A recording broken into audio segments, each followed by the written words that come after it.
We'll see if this works. Check, check, check, mic check. Man, I haven't been streaming in years. This is really crazy. Just making sure that everything is coming through properly. Mic appears to be working. I have no way of knowing right now. Hopefully you guys can hear me. So it's Black Friday. Welcome to Techspin. Hey everyone. Usually we do written episodes, that kind of stuff. I decided to do a live stream for today, so this should be fairly educational and interesting, I hope. If you're a first-time viewer, please do subscribe. Please like the video, and that would be very helpful. Thank you. I've put some Amazon links in the description. So it's just like general electronics, but if you click through the links, it'll actually give us a little bit of affiliate revenue. So that's very appreciated and will help out the channel here without any extra cost to you guys. So that would be great. Let's get into it. Alrighty, there you go. Oh, it looks like Marco is here. Hey Marco, how's it going, man? Marco's a YouTuber himself, and he works with Asus Store. I'm allowed to say that, right? I hope so. And he hooked us up actually with our NAS solution, which is really awesome. It's the Asus Store 4, and really solid little box. So, oh good, I can see the chat. You can hear me. That's awesome. Good, cool. And he's a great guy. Met him at Computex actually, so that was fun. While we were doing a shoot for AZA. AZA has those pyramid cases, among other cases as well. But any pyramid cases you've seen is probably by them. So, and we've got Gina here as well. I can barely hear you. Uh-oh. What's going on here? Yeah. Check. But it went super quiet. Uh-oh, what's going on here?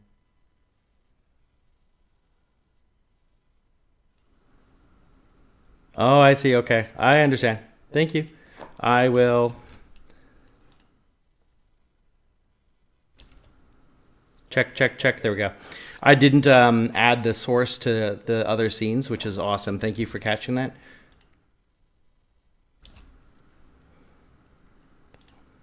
There we go. Okay, cool. Thank you, Marco. Marco's always so helpful. Gina's here. Hi, Gina. Awesome. All right, so yeah, let's get started here. Hopefully you guys can hear me now. It's good now. Good. All right, cool. And yeah, so we're going to check out some Black Friday deals because everyone's looking at electronics right now and seeing the best deals. Right off the bat, some laptops looks pretty good. Some cases, some monitors. I think we'll get into all these in a bit. Ooh, some other monitors over here. TVs as well. Let's start off with some... Okay. Let's start off with some laptops. Let's see what we've got here. When you're picking a laptop, it's really important to dig into the specs a bit, because when you find a cheap deal, like you're going to see here, like, wow, look at this laptop is only like $600. That's amazing. Okay. So what is it missing? That's the important key here. Usually the laptop manufacturers, you buy a 2000 or higher US dollar laptop, you're going to get 2 terabytes or probably 1 terabyte of M.2 SSD and maybe some storage, maybe a better graphics card. But importantly, you need to look at the screen size. Is it 1080p? Is it QHD or 1440p? There's their accelerated refresh rate, like just standard, or 144 hertz, 165 hertz. Also, of course, the storage. How big is the SSD? Because that's an easy point for manufacturers. Like, well, it's got Windows on it, it should run, right? But depending on how you use your laptop, if you're working a lot of files or trying to move videos, this kind of stuff, you're gonna hit that limit for storage faster, like much faster. So I actually just upgraded both my main rigs from 1 terabyte to 2 terabyte, and that increase of space is like really, really useful. I would recommend definitely trying to get 2 terabytes if you can, if you're buying an SSD, M.2 SSD, as the price right now is really, really good. I've seen forecasts actually on the web saying that the prices of M.2 are kind of bottomed out, and they're probably going to go up from now. So hopefully not, but we don't know. Okay, let's check out this. There's a couple I want to check out here. We'll check out the Predator, Nitro. Let's see how that is. A Strix and MSI. You see, I went straight for MSI. It's not a thing. All right. So here we're looking at this $1,300 Acer Predator. And first off, we need to look at the CPU. Is it current generation, which will be for laptops? Of course, they get produced, they get shipped. So you won't see any 14th gen Intel, usually 13th gen. If it's 12th gen, you need to check the performance. Generally speaking, we're looking at a good processor for mid-range would be a 13600, a 13600K, like that. So this one has a 13.7, which is good, or 13.9. There's various options. Of course, that's a lot higher. With the specs on this one, an RTX 4060.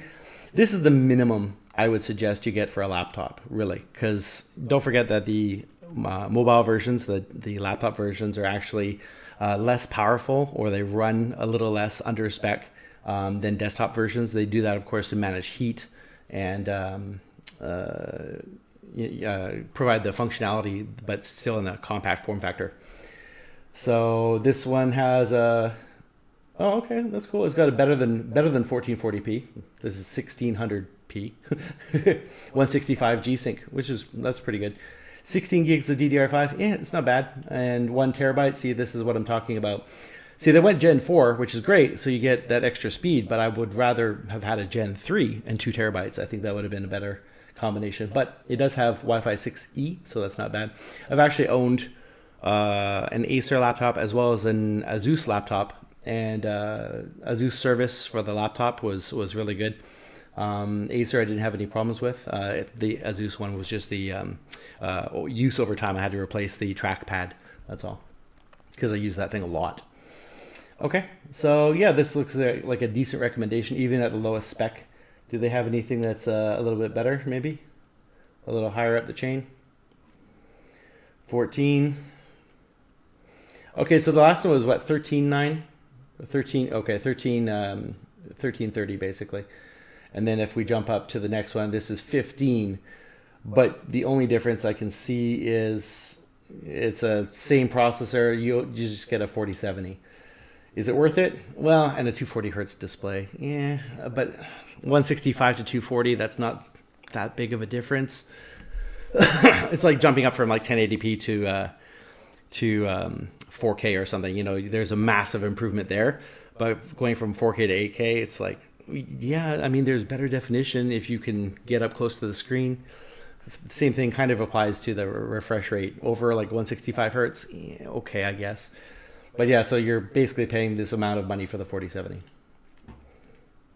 Yep, and Wi-Fi 6E on this one as well. Cool. Let's head over to the next one. The Predator line is usually Acer's higher end line anyway, so this is a much better deal. All right, we got a $600 laptop. Amazing. It's got that all red keyboard. I would rather prefer white. I know it'll look dirty over time, but in the dark, white's a lot easier to see. 12500H. Okay, so this is like last gen, and 500 is not as good as a 12600. It's okay. 3050. Okay, so there's the big downside with this one. The GPU is under spec, like really under spec, especially in 2023. I wouldn't buy this unless you're going to be gaming very occasionally. In Fortnite with a full HD, so this is a 1080p screen, 1440 hertz. Yeah, you should be able to hit that with a 3050, but it's going to be a struggle. You have to turn all the settings down. And 8 gigs DDR4, so that's not a lot of memory. That means you'll be running constrained for any programs, like anything like Photoshop, Illustrator, like that. It's not a good deal. And 512 of PCIe Gen 4 SSD, which is not great. It's still very usable. It depends on what you're using it for, and don't let me color your judgment. But if you want a very multifunctional laptop, then definitely, get something with better specs. However, if you're okay with the graphics card, you could always upgrade the SSD. Sometimes the memory is not upgradable. You have to check per unit, but the SSD is. So if 8 gigs will do it for you, Windows 11 runs a little rough on 8 gigs. Like 16 is much better. I upgraded this actual streaming PC from 8 gigs to 16 gigs to get around that exact problem. So anything better? This one is, that's a big jump up to 1,000, huh? I think we'll pass on that. This one's okay. It's not bad. If you're just using it for casual use, yeah, it's not bad. But that red keyboard, though. By the way, I'm saying that without checking that, because usually if it's set for one color, it's not like multicolor or something like that. It's generally just a single color or unicolor keyboard. Something like this, however, you can definitely see that it has blue through purple and a little bit of fuchsia pink or whatever. So this one has a multicolor keyboard, plus it's got the under-car lighting, like Fast and Furious. Awesome, that's great. Okay, so after we talk about looks here, 16 by 10, so it's got a little bit bigger, taller screen, which is nice. 165 hertz, full HD though, so that means it's 1080p. So when you're working on documents or anything like that, that extra screen size going from 1080p to 1440p, really useful. And 4K if you can, obviously, but not in this price range. 4060, yeah, this is kind of like the bare minimum, I would say, for this level and this price point. It's not bad, actually. 13650X, okay, that's good enough. Definitely a decent contending processor. And 512 gigs of PCI SSD. Again, you can swap this out. If you have a tech friend, you can actually clone the drive from one drive to another, so you don't have to worry about reinstalling Windows. So this is a very useful trick. Like we just cloned the 1 terabyte to a 2 terabyte when we upgraded. So not hard to do, depending on the software. Wi-Fi 6E, and it comes in gray. Awesome. Yeah, this is a decent deal. Really decent deal, actually, for this. I personally, if I'm trying to buy something with a 40 series GPU, I'd probably go for a 4070 if I could. 4070 Ti, it's not really worth it at this, maybe, if you find a good deal. But yeah, like that. And the next jump up is 1700, so yeah, I think we'll skip that. Yeah, this one's not bad. All right. MSI Katana. All right. Actually, I didn't get this one for my new PC. I got, was it Crosshair? 15. I don't know if it's still there, but... Oh, yeah. There it is. This is the one I got. I got the Rainbow Siege edition, so it has some, like yellow graphics and stuff on it. And the keyboard is like a bit more multicolored, so it's not bad. But don't buy this one. Don't buy this one. It's got a 3050, so yeah.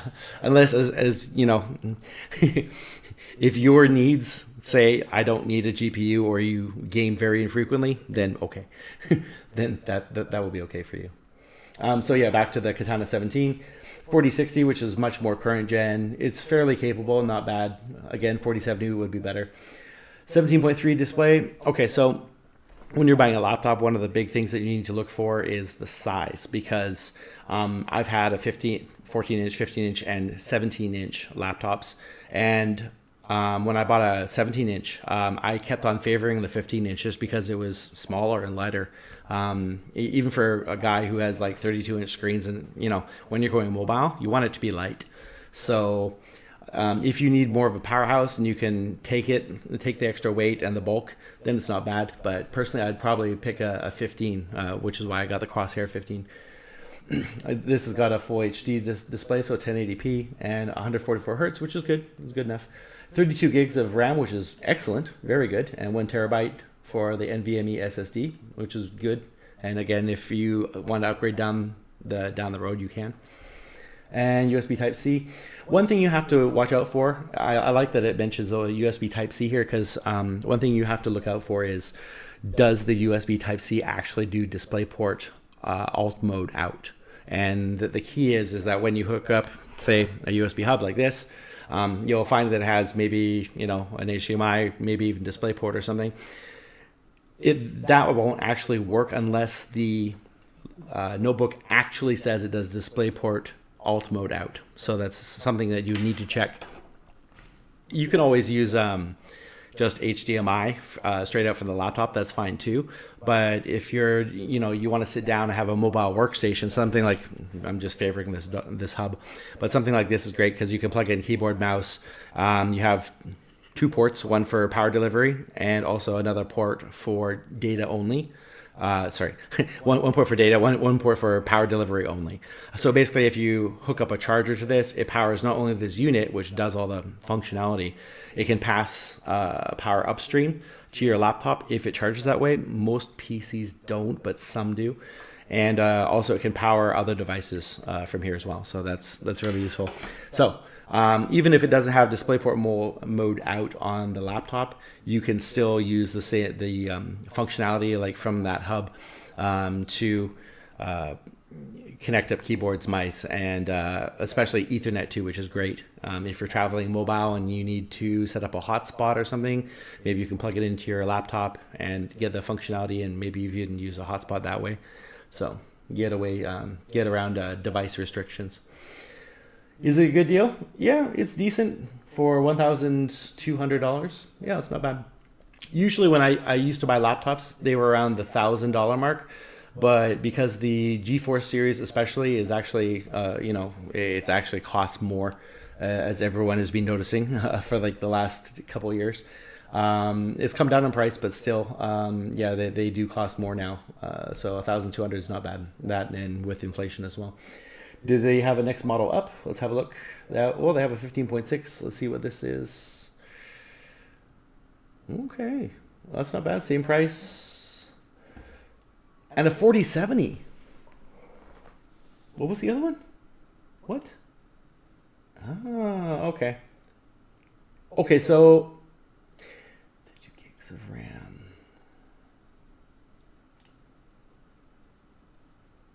Okay. This is probably a better deal because it has. It actually doesn't say that we. Hold on. It doesn't say that. It just says Core i7. Let's see here. Does it say the processor? Ah, see? See more.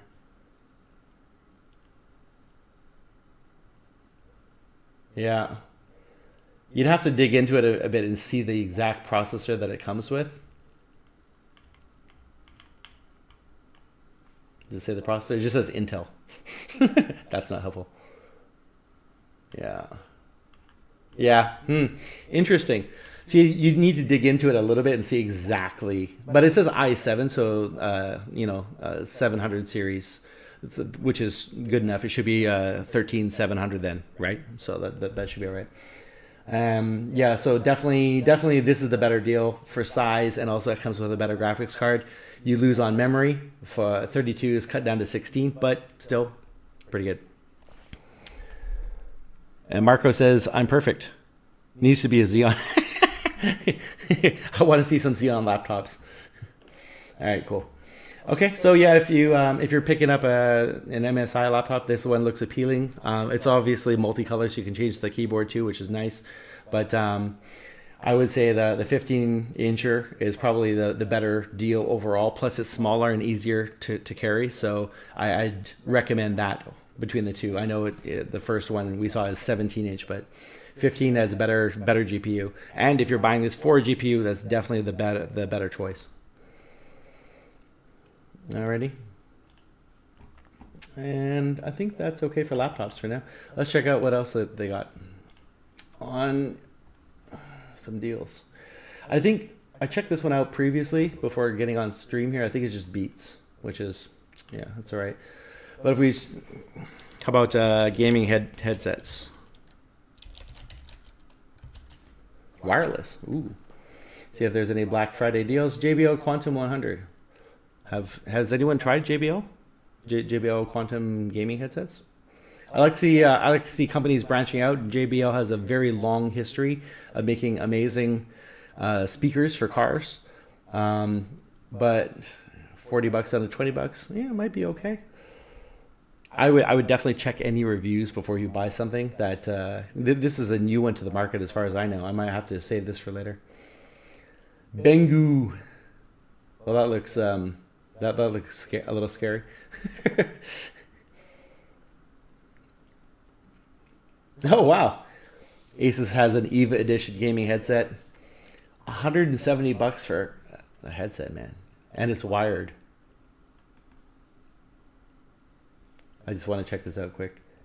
Lowest price in 30 days. Do you know why? Because this is $170. That's why. Oh my god. Oh, okay. So you get the premium version for that's 160, and this one is 168. So $8 more for an EVA themed. It's not bad, but $168, man. That's crazy. I usually have a $100 limit for most stuff. Just personally, I said that for myself because there's so many like cool keyboards and mice and headsets that are like, yeah, you could pay $300 or something crazy for it. It's like, yeah, you could, but the majority of people will look at videos like that and be like, yeah, that looks nice, but they'll actually buy like a much cheaper one, maybe like $50 or something, around that range. Marco saying that his was made by Creative, 12 years old. I wonder if Creative has headsets right now. HyperX Cloud 2. I actually want to review HyperX the Cloud series. I heard they're actually quite good. We did... Let me get some water here. Excuse me. We actually did a review on the Steel series before. That was the Arctic one. And when it first released, the volume was kind of terrible on it. It had overall the sound quality was good, but it had a -6 dB for no reason. Like it was just quieter than any other headset we had. I heard feedback on the video that they've recently changed that. I'm not sure if that's true or not. But maybe we should check out some new Steel Series stuff in the future. So maybe the HyperX Cloud 2. I hear a lot of good things about HyperX. Any review I've seen about them always says that the sound quality is good. We do need to check it out, though. So, Logitech. Yeah, actually, we just did a Logitech G435 review that just came out a couple days ago. I actually was going to do a video, not a live cast, but actual video on the Black Friday deals. But I figured it's just fun to talk in front of the camera a little bit, instead of having something like well written and scripted. So please forgive any inaccuracies. I'll do my best here today. Razer, yeah, I want to check out some Razer headphones too in the future. 180 down to 99. What was that site? Was it Camel? I think it is. Let's see if I can find that. Grab the link here. This is there's also PC Part Picker as well. That might be all right. Picker. Let's see if we can find that one. That might be a little easier. It was a Black Shark V2 Pro. Trends? I actually don't use this site, so monitors, video cards. That's not it. Wait a second. Let's just look for the product and see if we can see the trend over time. Pro, hey, there we go. Oh, huh. So is it the new one or old one? I bet you it's the old one. That's why it's on sale. Let's see here. I'm not sure if it's new or old. Oh, see, here it is, 2020. Ah, okay. So do we have the original one? Pro headset. It should be this one, I don't guess. Do we have price trends? Price history. Oh, okay. All right. So let's see. So originally it was about 130, and Amazon says the list is 180. Yeah, okay, I can see that, but also that's not what it's selling for. So this is going for 99 at Best Buy and also 99 on Amazon. So there's something for you. As for Razer headsets, I have not tried any, so I'd appreciate any feedback if you try some Razer headsets. That would be great.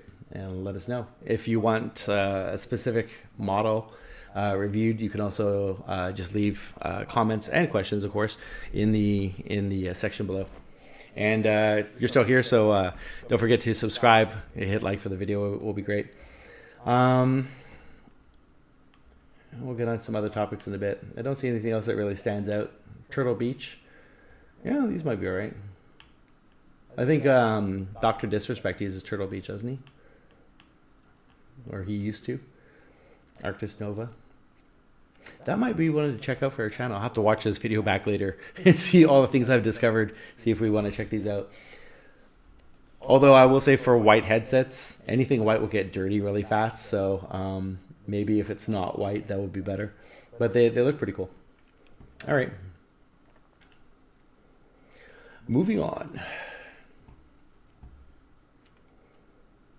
Smart home doorbells. Oh yeah, so we got a Xiaomi smart doorbell a little while ago, and it's not bad. It has a lot of features that you wouldn't see just for free, like the ability to access your video footage at any time. I can get notifications on my phone and be across the city, and I can still view the footage of my door, which is really awesome. There's no monthly subscription. It's a pain to set up. It was really hard to set up because it only connects with 2.4 gigahertz, not 5 gigahertz. And it doesn't like WEP. I think it's okay with WPA or something, the oldest encryption or like no encryption. So some of these deals are not bad.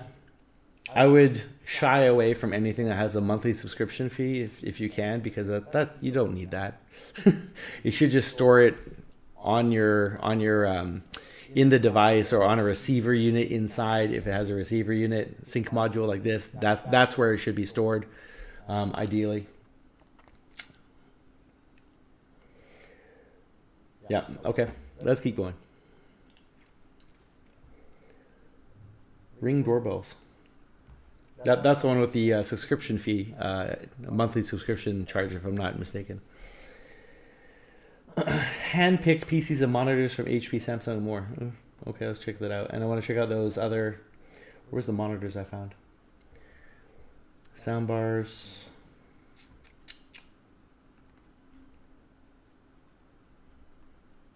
Oh, here. Gaming monitors. Because I have stuff to say about gaming monitors. Monitors from Samsung. I have stuff to say about monitors from Samsung, too. Okay, let's get to it. Anything good here?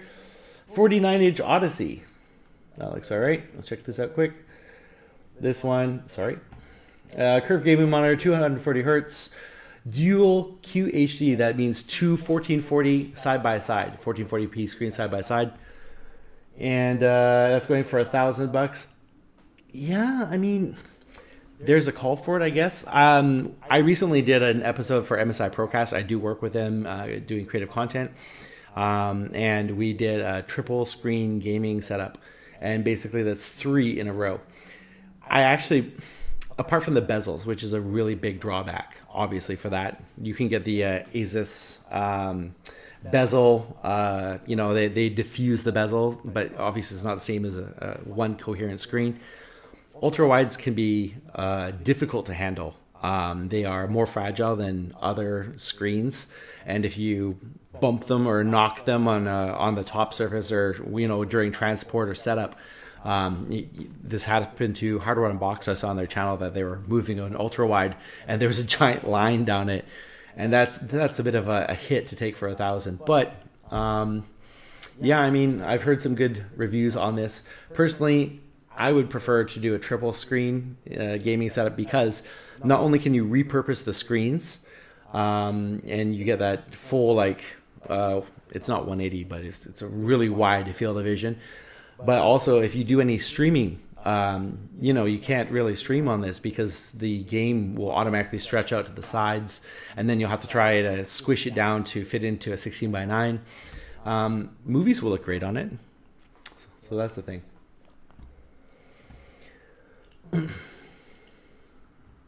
Where else we're going to check out? Odyssey G5, I've heard some good stuff about this. I've actually seen it in store. It's supposed to be like a fairly bright monitor. The one I saw was okay. It was just kind of average. Maybe it's a 300 nit or 350 nit spec, and then goes up with HDR to 400 or something like that. I actually checked this one out for doing triple monitor before. But 270 is not a bad deal, and it has HDR10. Again, that depends on the highest nits that it can handle. Does it have it listed? Probably not. Usually only on the spec sheet for the manufacturer. WQHD, so it's nice and wide. It does have FreeSync, which is good. Usually FreeSync works on DisplayPort, and when you set up a gaming monitor, you will want to use DisplayPort. Almost always. Like, don't be like, oh, I have an HDMI cable. I'll just use HDMI. Often, older monitors are limited to 120 hertz on HDMI. Some of them do 144, but most are limited to 120 hertz on HDMI. The newer ones, the brand new ones, like that came out this year, some of them are actually like fully capable on all ports. So that's something to watch out for. Sorry about that. We'll keep going here. You can tell I'm Canadian, right? Sorry. All right, so yeah, it's got a 2022 refresh. Again, still check the specs, make sure. Curved and flat, is there any difference for the price? 270. Oh, that's a big jump in price. This one's HDR 400. Oh, no price. Okay, well, alrighty. Yeah, so the first one that we saw was not too bad for that. We actually tested out some MSI optics monitors for doing the triple monitor display, as well as two other videos we actually had in studio. We had a 4K 144 hertz, which has just been released. Was under NDA for a bit, and that was fun to review. Evidently, there's no photos. I'll try refreshing. Oh, it was just refreshing. Okay, cool. Yeah, so it's ultra wide, 144 hertz. 40, yeah. Okay, so the reason why this is on sale, probably two reasons. One is the fact that it's not all of the new MSI lineup, I believe, is 165 hertz, and then the newer ones, even newer ones, are like 240 hertz. So this obviously like 144 hertz, which is perfectly fine for gaming for most people. There's no problems with this monitor. You want to check the nits though, or the brightness, the CDM squared of the monitor. I'm not sure if it will list it. Most of these listings on Amazon don't. You will have to check the manufacturer's website always for this. But yeah, also rtings.com is a very good resource. We use them often whenever we've produced content in the past. Usually the testing gear that you'd need to actually do this properly will cost quite a lot of money. And, hopefully as our channel grows and gets bigger, we will have more subscribers and more viewers and put out more videos. We're actually on a kick right now to put out more videos. So hopefully next year we might get some testing equipment so we can measure brightness properly, because we need to compete with Tech Yes City and Hardware Unboxed and Gear Seekers, all those higher end channels, right? So we actually want to do a good job too, so that's important to us. Let's keep moving on. Again, full disclosure, I do work with MSI. That's often a reason I don't actually review MSI stuff on the channel, because it depends. If it's a quality thing that I can wholly get behind, then I'll review it. And like in our contract, we're open to criticize or make constructive criticism, I should say, faults on products. But we try not to do that too much because, there's a fine line where we can tread. However, we definitely retain the right to do so. But actually, I've been too busy this last 10 months, sorry guys, to actually make a lot of content or any content for the channel. Anything else here? Let's see, AOC. We actually got I heard AOC monitors are not bad. We got an AOC TV. That the remote on it was just horrible. It's the worst remote I've ever used in my life, hands down.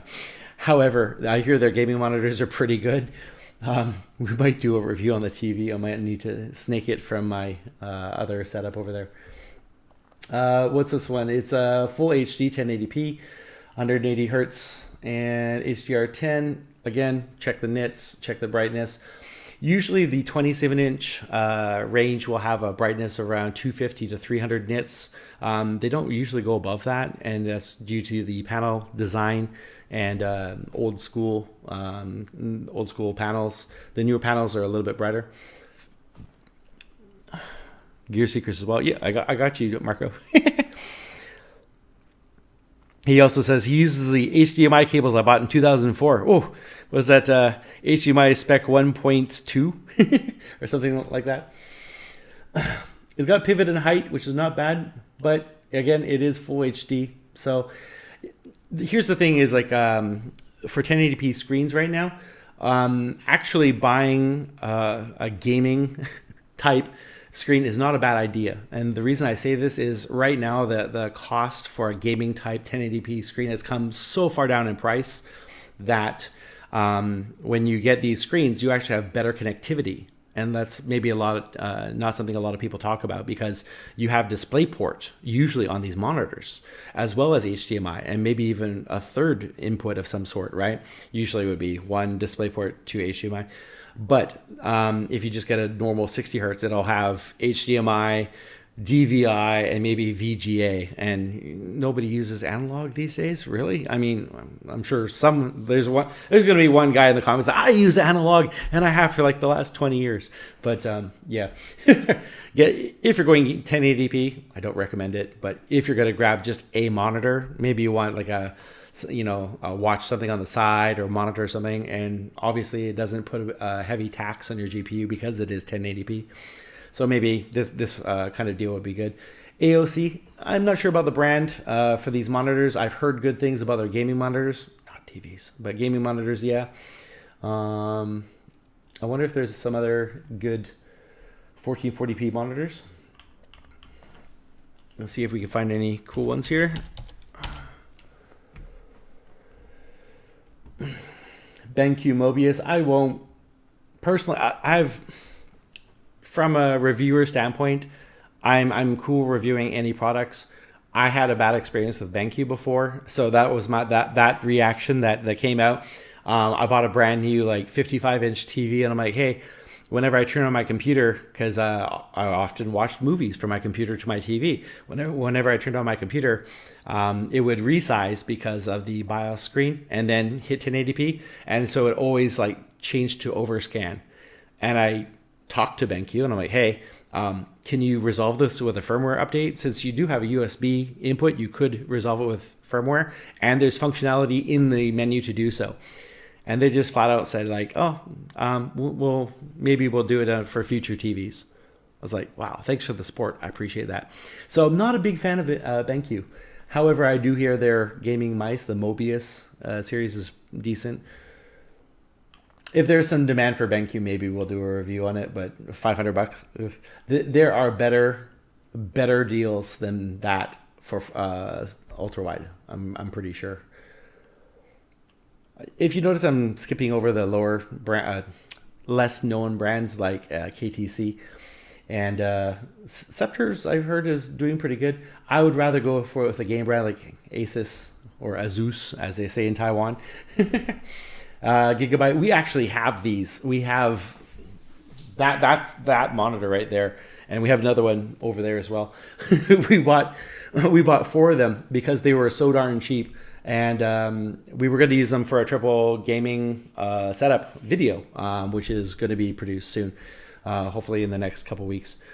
However, the thing that you want to consider when you're going to set up a triple monitor setup, okay, is that when you have 3 screens in front of you, you sit down and it's like, wow, this is amazing, that's great. There's 2 things that impress people when they sit down to this kind of setup. One is the size of the screen. So 27-inch versus a 32-inch. Yeah, it's going to be, another 8 inches, 9 inches bigger on the sides, just because the monitors are physically bigger. But also, the 32-inch monitors actually go up to like 350 nits.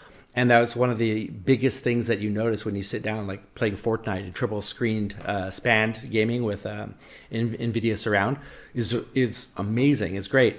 But if it's at 250 nits and the monitors are all max at 250 nits, it's like you sit down, it's like, yeah, this is cool. It's not bad. But you sit down with 350 nits with a 32-inch screen, you're like, wow, this is cool. You know, so it's a very different perception. And I did the exact same setup with MSI with one of their videos. I'll probably throw the link up later on. But yeah, I did a video for them when I sat down. I was like, wow, this is really cool. And then I tried it with my own setup with these exact monitors, and it was like, it's not bad. It was all right. The size was the same, but the MSI monitors had an extra like 50 nits, and they actually didn't need to be maxed out. So just a better, slightly better panel. These are still great, really, really good. They're definitely going to get the job done, but they are, I believe, 250 nits for these. I could be wrong. It could be 300. I should check that later on. There'll be a review anyway, so I'm going to review this one. So. Alrighty. Yeah, so it looks like the Asus TUF Gaming is good, a decent price. Let's just check this one out here. Can I grab this one? Let's see if we can check the PC part picker, which is, I probably close the window. Go here.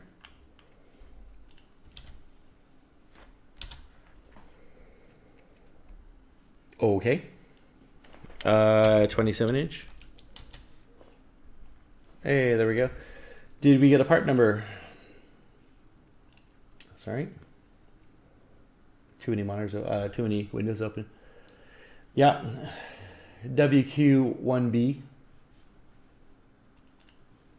WQ1B. This one here. Do we have overtime? Yes, we do. Ooh, that looks tasty. Look at that. So 215, down from the usual like 275. Yeah, it's a really good deal. Really decent for that one. I wonder about the other one, the Gigabyte one, how that pricing was going to work. I'm opening that one. Let's grab this one and see that one too. I think we'll probably go another hour or something. Not too long. My voice comes and goes. Like what most people don't know is that being a YouTuber and talking a lot on camera, you have to project your voice slightly, and I never had like formal voice training. So yeah, my voice does come and go. Also from working tech support for 4.5 years. Talking like 12 to 16-hour days doing tech support. Really? Okay. In that case, we can do the other one I was talking about, which is what? Camel. Yay! Let's get this one done. And find Amazon products. No kidding, huh? It's broken. The system is broken. Okay, that's cool. Let's keep moving on. It's personal preference if you like the flat or curved. I prefer curved just because it is a little bit more, cinematic, it fills your field of view a little bit more. Flat's perfectly good too. It just depends on what you want. Oh, that's a good point, because the only curved monitors are VA, and if you're susceptible to noticing like black smearing, then that's going to be a thing for you when buying a curved monitor. IPS, as far as I know, I've done a search on this like a month ago, has no curved monitors. If you can find one, let me know. I think the next one that they're going to go to is QLED. Is going to be offered in some curved configurations, but IPS, no, as far as I know. So, by the way, QLED's really, really cool. I was in Costco and I saw the new, I think it was a TCL monitor, but it had like mini LED or some. It had a newer tech, and the brightness output, especially with HDR content, was just amazing compared to like a normal Samsung 55-inch. Like side by side, just like, wow, this picture is amazing.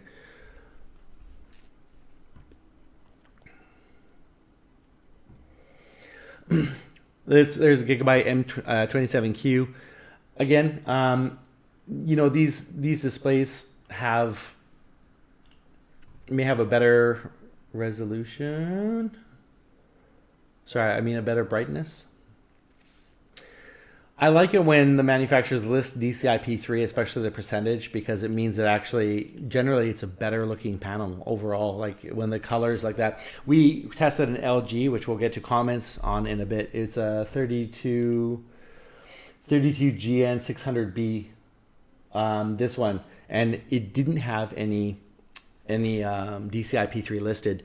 And it says it's HDR capable, but it can accept it, but the image was just really bad. So usually if they have DCI-P3 listed, it means that they'll actually do a good job with rendering colors, especially with HDR. This one says HDR ready. Yeah, it's not bad.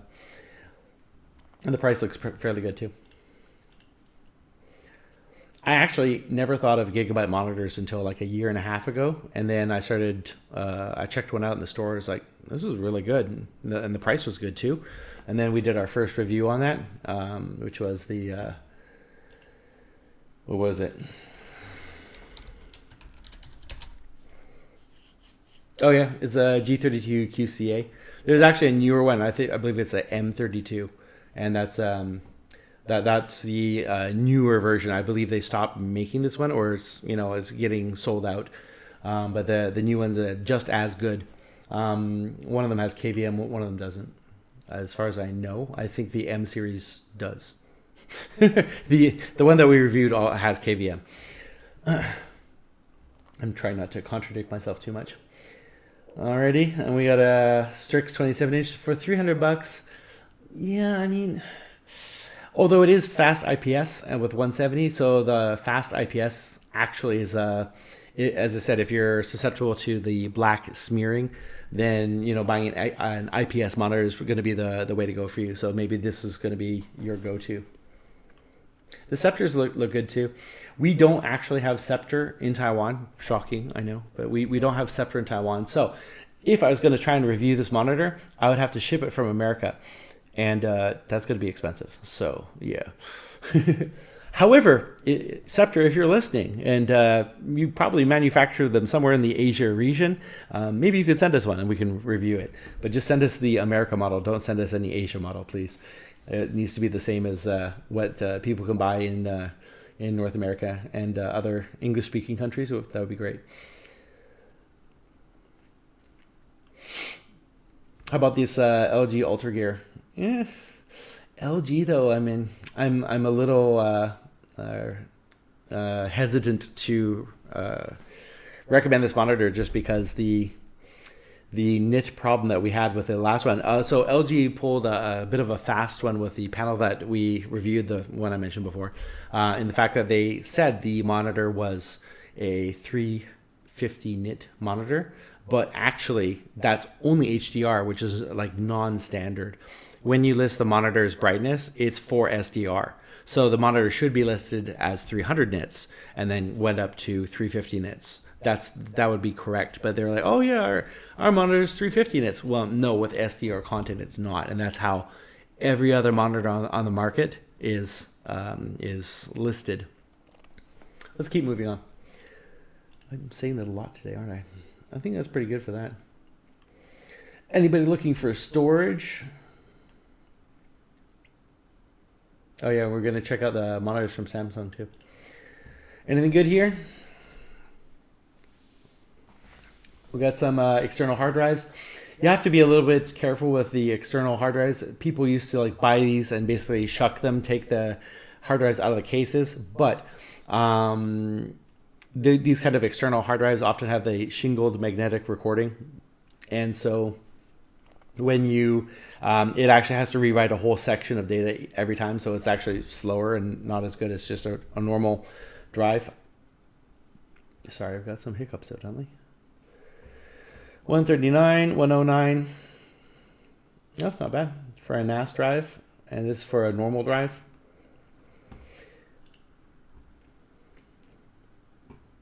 Yeah, that's not bad for that.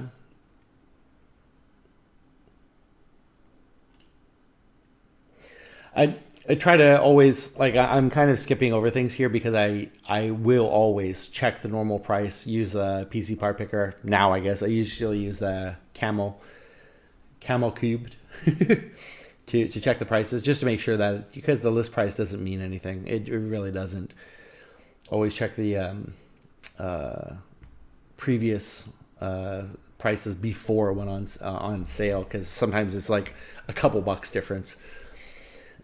If you have a choice between buying drives, you don't know, well, do I need a NAS drive? I would always pick a NAS drive, actually, over just a normal hard drive. And the reason is that, if you decide to buy a NAS in the future, like an Asus Store, Drive Store 4, for example, then what you could do is you could just take that NAS and take that hard drive, and because it's a NAS drive and designed for enclosures like that, you could repurpose it. Of course, you need to move your data off, obviously. But, if you buy 2 or 3 more of them, then you can still use this drive. Like, you won't have to be like, oh, I can't do anything with this drive.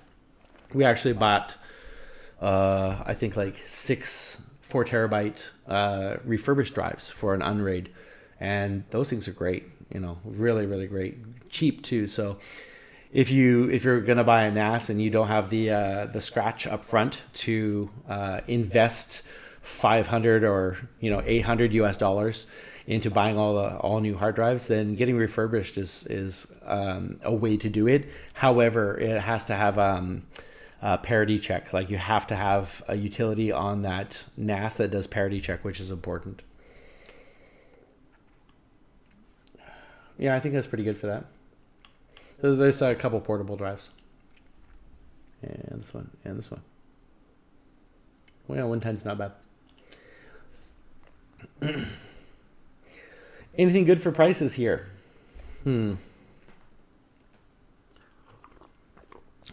Marco says best NAS ever. You would say that, sir. No, it's actually a very good unit.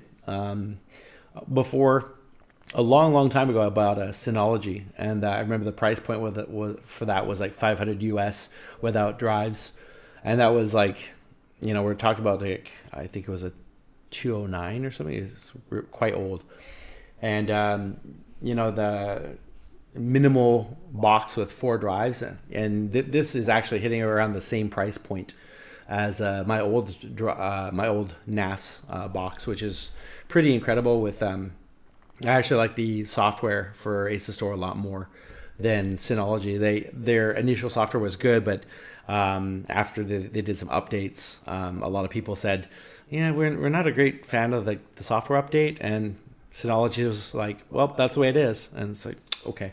So I kept on looking. If you're going to buy a TV, getting a cheap one, which is just like, I believe it's a Samsung Crystal. Crystal is their cheaper one, and the Crystals are perfectly fine, except that they ship dark. So you have to like fiddle around in settings to turn the color to, I think it's dynamic, and you have to pump the brightness all the way up, and then they're fine.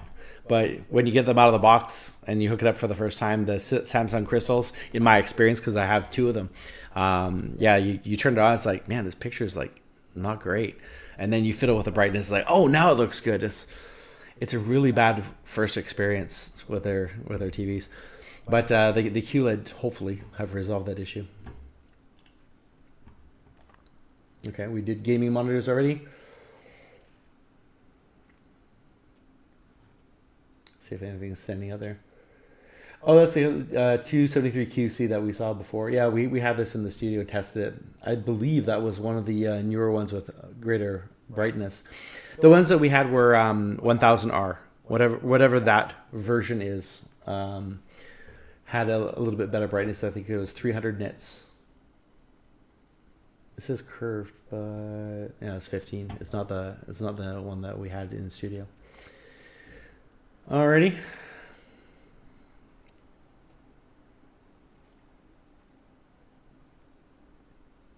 Yeah, I think that's about it for the deals that I wanted to cover. Oh, you know what?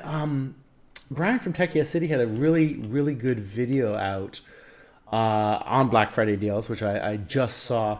And I remember he mentioned about Intel CPUs. there is a really good deal on. Yeah. What's the one? Yeah. Okay.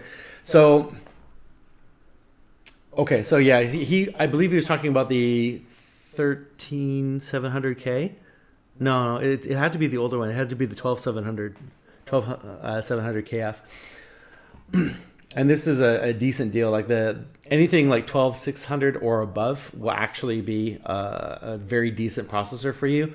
However, if you don't have enough memory or a big enough, or just if you don't have enough memory, then they can be a bit constrained. We had a 12600 sitting. That's actually the one that's sitting in my test bench that you may or may not be able to see. Oh wait, if I change the thing, you can see it. I actually need a stream deck.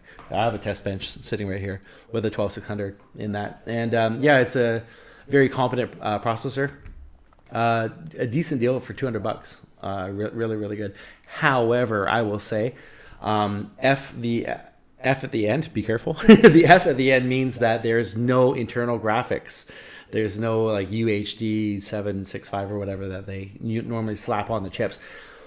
That may not be important to most people. However, if you do content creation and there's the quick sync ability that is often used by onboard graphics.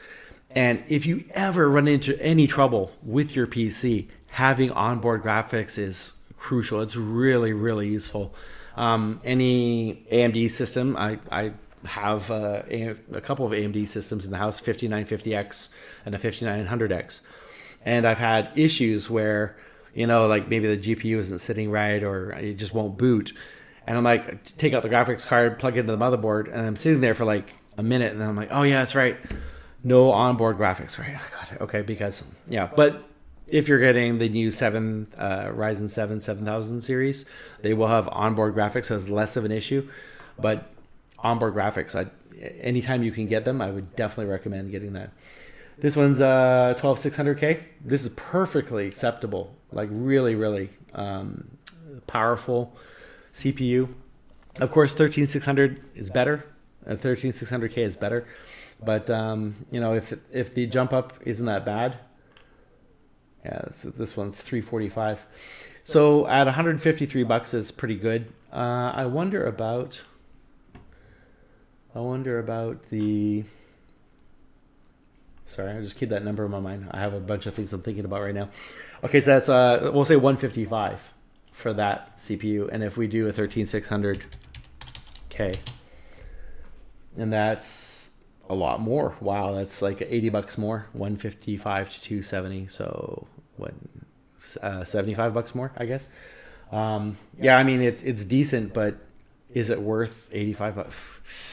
Yeah, it might be worth it if you're building a computer on the cheap and you just want not basic functionality. It's good. It's like middle of the road power. A 13600K is a 15% improvement. It's a jump up.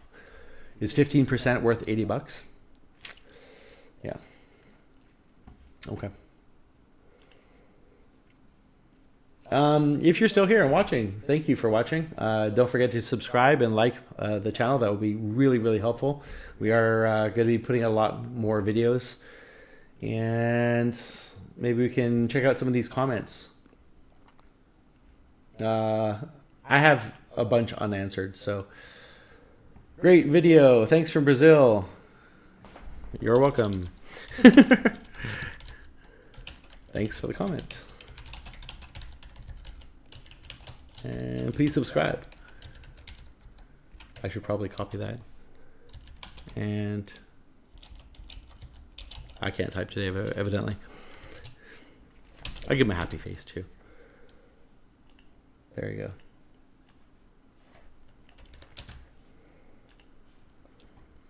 Cool. Okay. Here's a good one. Okay, so we have a Creative Pebble. Is that big enough for you guys? Oh, right. Thank you. I have to monitor a couple different things here. I'm getting used to the streaming thing again. It's been a while. Scene host with chat. Hey, there we go. And Gina says she can't see the monitor, so I should probably bring up the webpage. Hey, there we go. Yeah, thank you, Gina. I appreciate that. Very, very helpful. Yeah, so this guy said thanks from Brazil, which is over here, this one. Here we did a review on the Creative Pebble V2s, and they connect with just a 3.5 millimeter audio jack. They receive power from USB-C, although it has a USB-C to A adapter, which is more useful. Because USB-C connectors are usually, you get one, and often if you have something like a Logitech StreamCam or other USB-C devices, that's probably going to be used by that. So having the adapter comes in handy. Okay, so the USB power cable. Sorry, I'm a little tired. Doesn't need to be attached to the same laptop, but it does need power in the form of a charger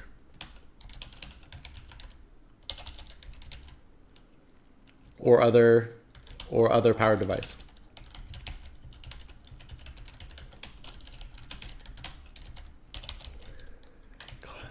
There we go. That's a good question. I've been doing a lot of reviews, and I've been working with a lot of tech companies over especially the last 5 years, and it's amazing that a lot of reviewers and people will, oh well, you should know this or something like that. But the thing is, if you don't know, then how do you find out, right? How about basic information, like how do I plug in an HDMI, or does an HDMI flow both ways, right? If I plug an HDMI into my computer, can I send a signal? Something like this is you need to ask, because maybe you don't know. It's can a GPU take video in? But it can't, obviously. But there's questions like this. It's well, do they need to be both attached, or maybe maybe he doesn't have a charger to try, so that's why he's asking this question. I like these kind of questions because I get to help out people and also answer, because maybe somebody else is looking for the same answer as well.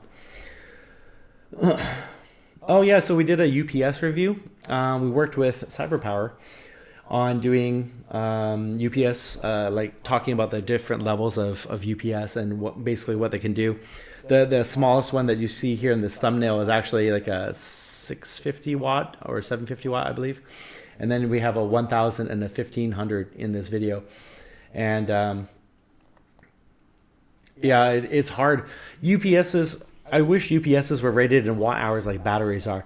That's a difficult thing, because if you have a pre-built a power bank, it can be rated, because the lithium ion batteries, or I believe they should be lithium ion batteries, they all have about the same output and storage capacity.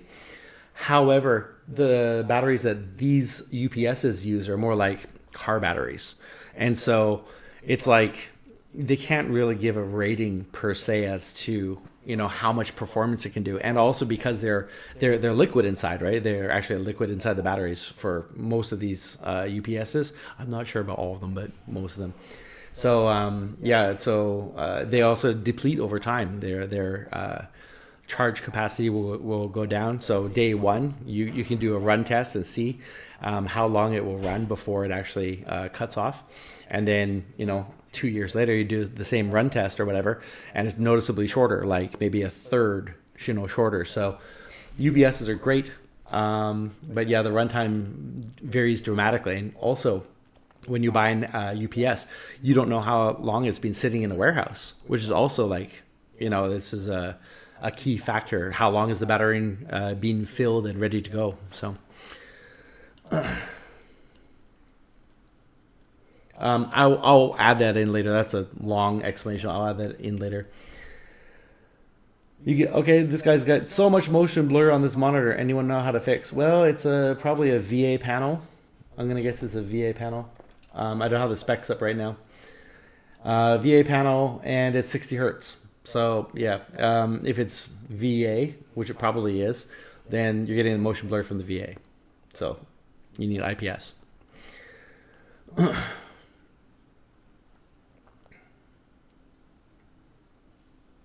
Oh, did I do? Okay, well, this guy just wanted to give me stats. Great, I appreciate it.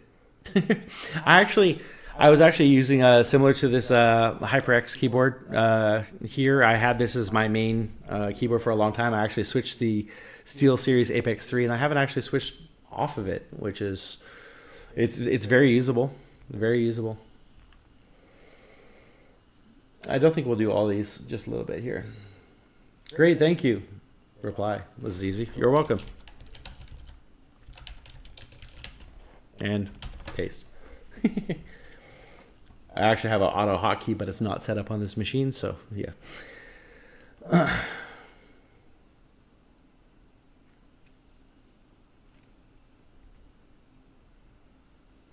On an average PC at 1440p on PS5 and Xbox X, you can get 2160p. Okay, I haven't tried inputting 4K into this monitor, but you won't get 4K on this monitor because the monitor is a 1440p. So basically, it will downscale that to 1440p. It'll downscale that. Some monitors, like the Gigabyte behind us, actually, I tried that. It does actually accept 4K, but it does downscale. So yeah, maybe it can. Maybe it can accept that, but you won't display that. However, 4K downscaled may be slightly sharper than 1440p. Interesting. People talk about all the Walmart sales. Yes, the LG.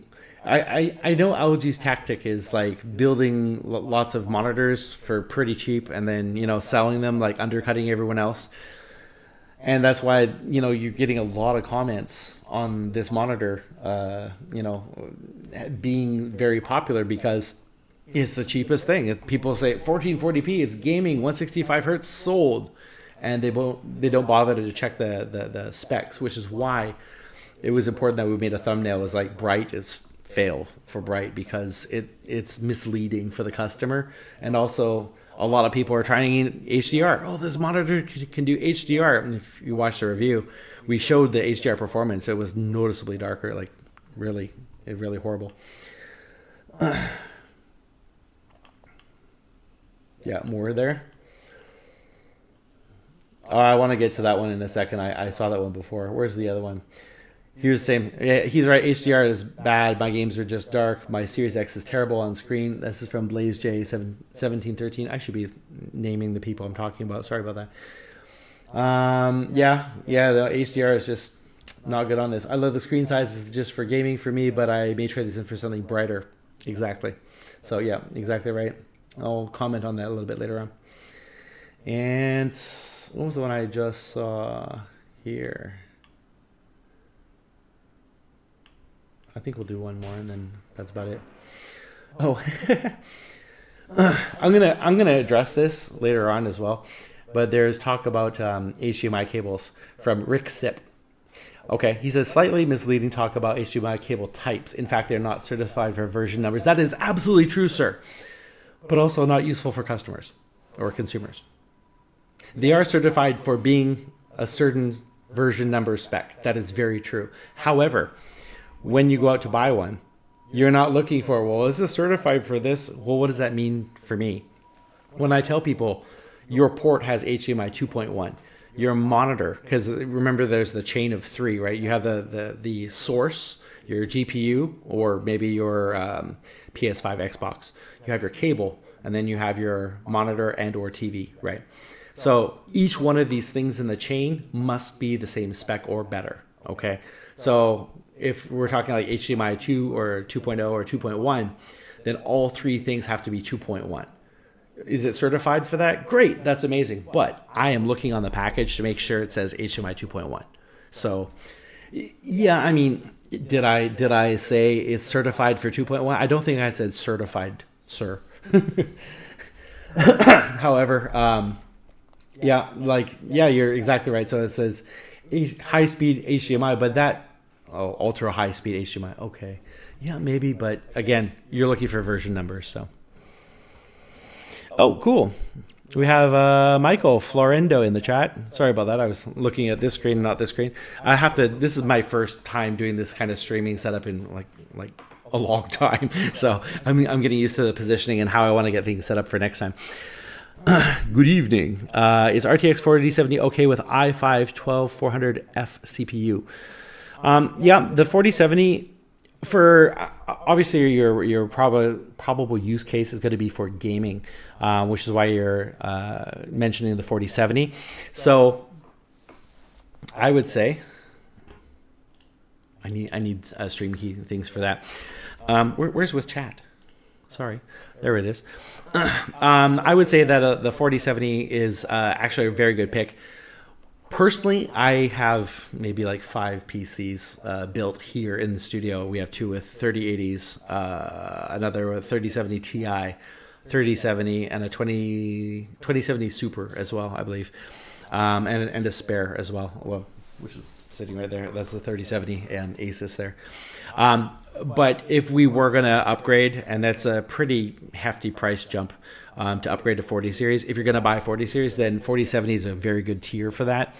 If you're doing AI and you don't mind the slight performance hit, like Stable Diffusion, we did an episode for MSI where they're doing Stable Diffusion, and actually memory on the card mattered more. So I think it was 4060 Ti has 16 gigs.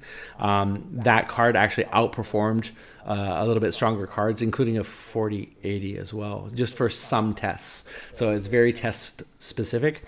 But yeah, the 4070, your bottleneck for gaming, 12th generation GPUs are actually very capable, much better than say an older like 10th or 9th gen.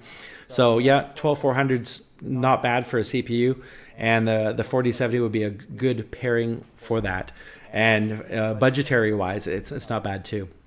If you've already got the CPU, that's great. And if you haven't yet, we were just checking out some CPUs in the video earlier on where you can pick up a 12600K for cheap. I think it was 155, 160, like that.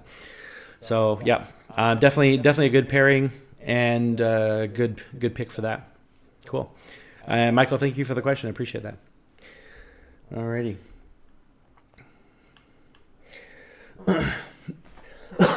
Need some to drink here.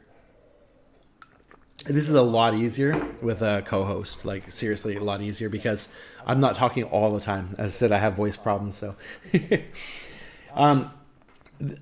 who is it? Case Distorted says these speakers weren't great out of the box.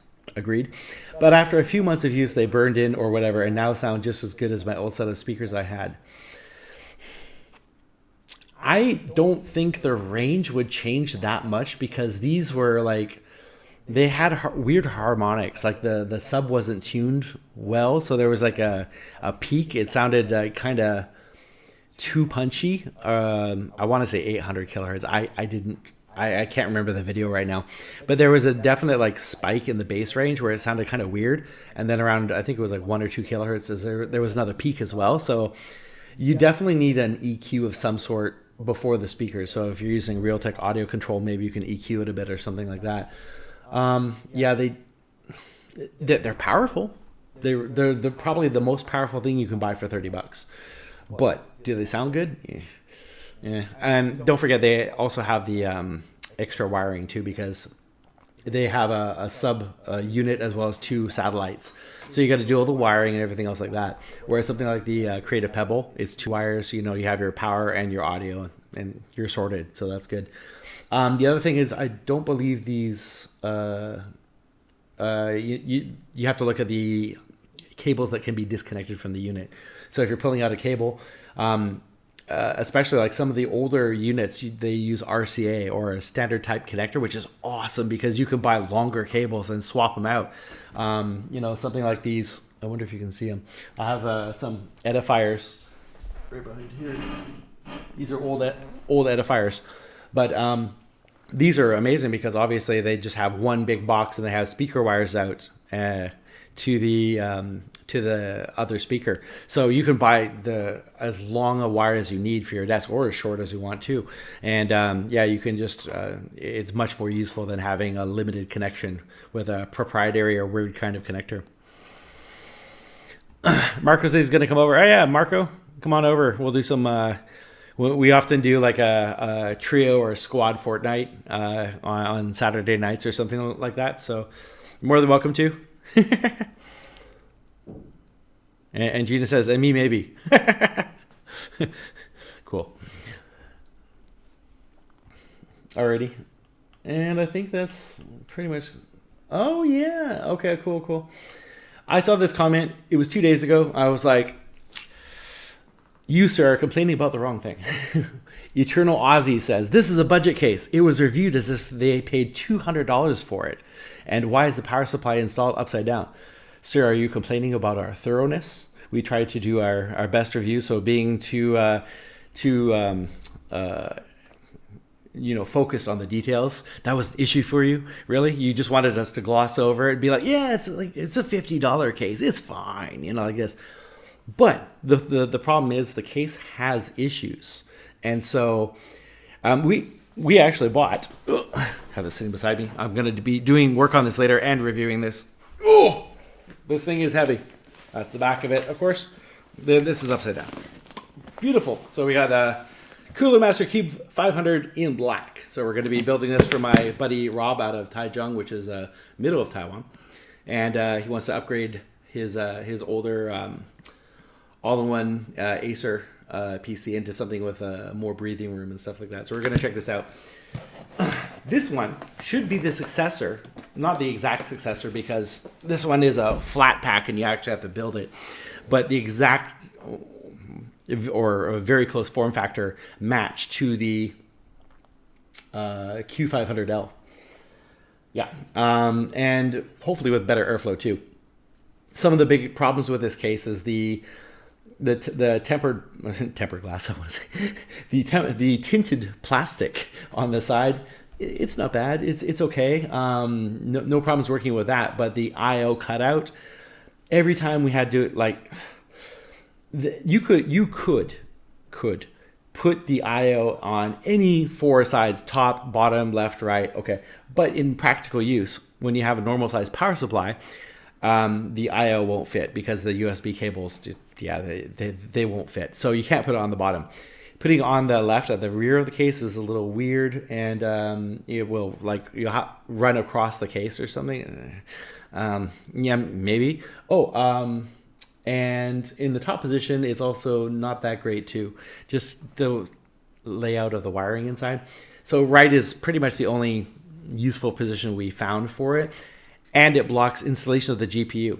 And the flanges on the sides, it says, oh, you can install this long of a GPU, but if you actually try it, to get it in the case, you have to wedge it in like this. And it's not possible with an air cooler, so you have to be like AIO. But now the radiator needs somewhere to go. Oh, geez. So it's a bit of a nightmare. We actually cut into the case and cut out rectangles for the AIO and fans and stuff, which will be in the upcoming review for this. But I'm actually really interested to see the thermals and the airflow in this new case. I have to be honest. Gina picked it for her build because she liked the art design. I like it too. It looks amazing. But yeah, with the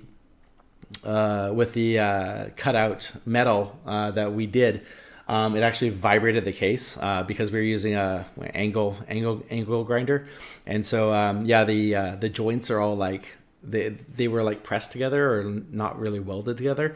So getting the GPU in and out multiple times has loosened everything. So the case is still standing, it's still fine, but I'm a little worried about it right now. Azim Khan says, hi, hey man, what's up? Hello, buddy. People who are new to the channel, please take a moment to like and subscribe. It really helps us out. And if you do go shopping for Black Friday, don't forget that we have Amazon links for US, Canada, UK, and India. in our description. I should pin a comment here too, evidently, as well. And that will really help us out here without any extra cost to you. So thank you if you do purchase anything through those links. It's just a general search.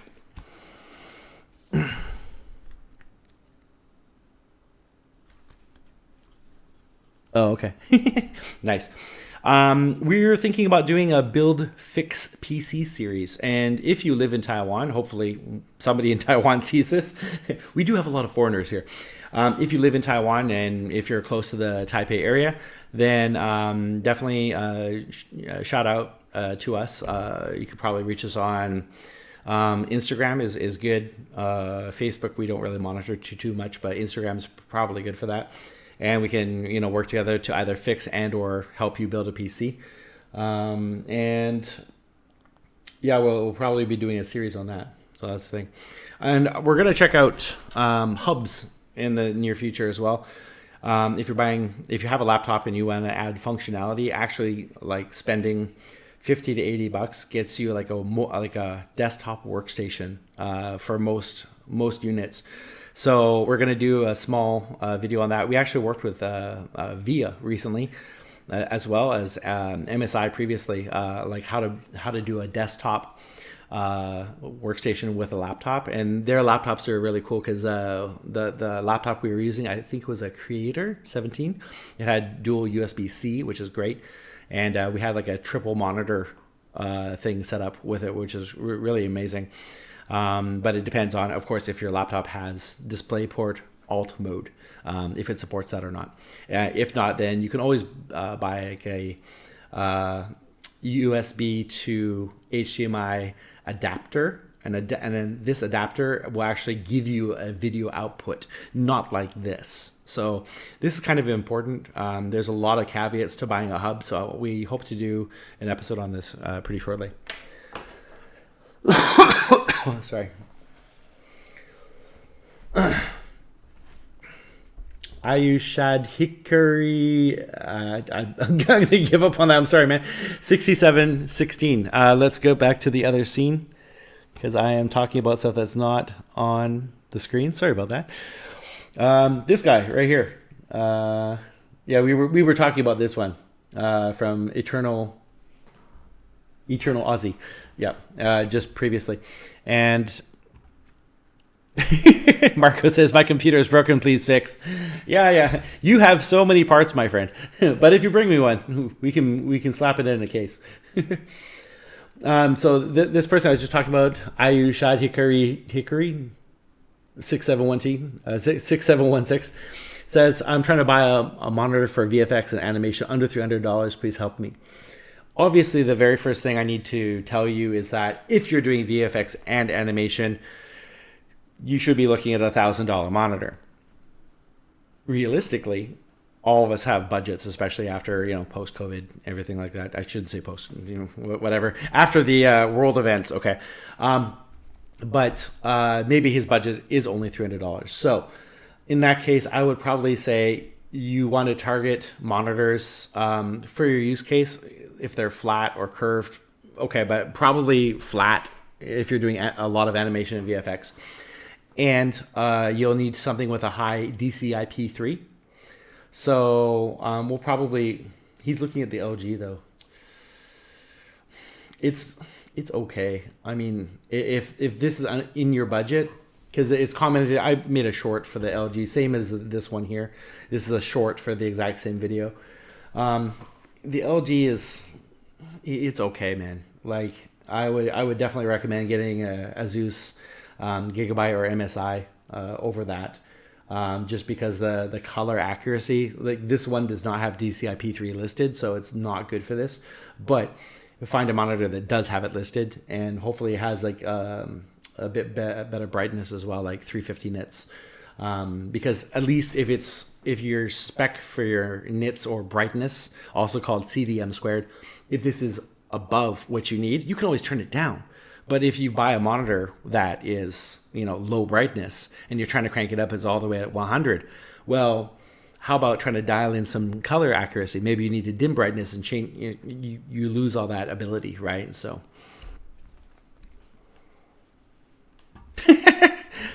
Marco lives in Thailand. What? I thought he was down the street. No, we're in Taiwan. Taiwan. That's a different place. Have to be careful what I say there. Alrighty. So yeah, I mean, Asus, Gigabyte, or MSI. You want to look for a monitor with high DCI-P3. Usually it'll be around like 93 to 95%. Around that range is good. And try to look for something that's bright. I know the Gigabyte M32, the new M32 is good brightness, 350 in it. Don't get the cheap one. The M32 has a KVM switch, I believe. Yeah, it should. And the cheaper one doesn't have the KVM switch, but also it's a different panel too. So it's actually dimmer. So that's something to be aware of. Always check brightness, always like that.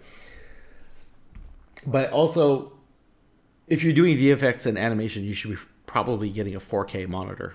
Anyways, like seriously, you should be getting 4K, even if you're out, rendering out, because you won't be able to see the finished product, man. So yeah, you should definitely get a 4K. And are you gonna find that for $300? Yeah, maybe you're gonna find that for $300.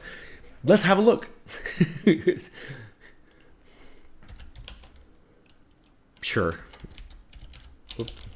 I cannot type today. It is late here. It is 11:24 p.m. by the way for me, so I'm a little tired from today. Yes, we did the Samsung before. I wonder if Samsung has fixed their issue before. We did a video before with Samsung. And this is the U32J590. One of the HDMI imports, HDMI 1, I remember. It's actually this monitor is sitting off screen here. That monitor, HDMI 1, doesn't do 60 hertz. It only does 30 hertz, which is crazy. Why would you sell me a 60 hertz monitor that only is hobbled on one port? It's incredible. Like, wow. So hopefully they have fixed that. I'm hoping they fix that for future ones. J590? What did we do? That's a J590. J590. But that's the J590 right there. Be careful that one. Yeah. I mean, if you're only using one HDMI and one DisplayPort inputs, or either or, you would need to use HDMI 2. But yeah, it's perfectly serviceable with HDMI 2 or DisplayPort. HDMI 1, unless they did a revision of it, maybe. HDMI 1 didn't work at 60 hertz for us, but yeah. Maybe this one might be the one for you then.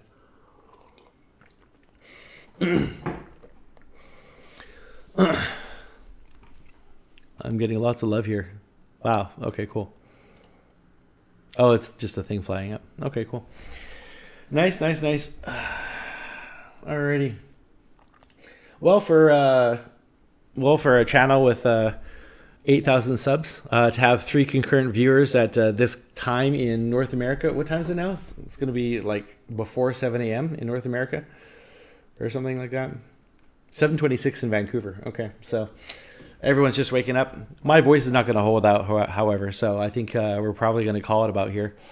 I really appreciate you guys for tuning in. Thank you to Marco and Gina for staying in the stream this long. That's really awesome. And we had Michael Florendo, and also Azim Khan said hi. So cheers, guys. Thanks for showing up. And yeah, if you guys have questions, if you want stuff reviewed, we're going to try and do a little bit different setup the next little while, because before I would like really heavily research every single detail about a monitor or something like that. And we're not like artings.com where we probably have a process and assembly line kind of thing where they test everything and take photos. They know, like, they have a process guide and everything. You know, it's kind of like a shot here kind of thing, and just see what we can, you know, something that's interesting, something that, you know, a lot of people might want to see. Because right now that's the only way that I think we're going to grow this channel, is like do product reviews for major name brands. Like Logitech does really well. You know, some key monitors like the Asus monitor that we did for the very first 4K at $300. That is our best performer on the channel by far. So I think what we're going to do is we're going to try and streamline that and just write episodes quickly, because I want to try and get an episode out like at least once a week, if not 2 a week if I can, and still get some sleep and you know, get a little bit to the gym too, because I need to do that. So there we go. Yeah, if you're still here, please do like and subscribe. And as I said, we're going to be doing a build and fix PC series. We're going to try and review some new cases as well. We have the Cube 500, which is sitting off screen here. That's coming up, and going to build that for my buddy Rob. And yeah, I think that's about it. You got hubs. Oh, and we're probably going to check out, I know that Senpai Gaming, if you haven't heard of Senpai Gaming, it's a really awesome YouTube channel. Harris Heller, I believe his name is, really competent reviewer, and I look to his advice often when buying mics or, you know, doing stream setups, that kind of stuff. He actually recommended the Razer Mini, Razer Siren Mini, and that's the mic that you're listening to right now. And I'll be checking this back too in a little bit, but hopefully it sounds all right. And yeah, we'll probably do a review on this too in the near future. I hear it's Thanksgiving, so happy Thanksgiving to our North American friends. American friends? I'm Canadian, so in Asia we don't really celebrate Thanksgiving too much. Like I couldn't even find pumpkin pie at Costco this year. It's a sad thing. They have the eggnog mix though, the alcoholic mix, but none of the real eggnog yet. I'll have to make some later this year. All right. Oh, Samsung again. Okay, I think that's about it. So, yeah, thanks for joining us. I really appreciate it. We may come on later on because obviously this is super early for North America. So we'll probably try and jump on again later on, and hopefully Thanksgiving was a month ago. Well, you're Canadian. I know that. Marco says Thanksgiving was a month ago. American Thanksgiving is now, isn't it? I thought it was now, wasn't it? I'm pretty sure. Where's my chat? There we go. When is Thanksgiving? I thought it was Thursday, November 2. Oh, okay. So it's I'm a few hours late. So I hope you had a good Thanksgiving then. And if you're Canadian, that's a little late for you, but that's all right. Cheers. Okay, great. So have a great one, and see you on the next. Don't forget to like and subscribe. Thanks.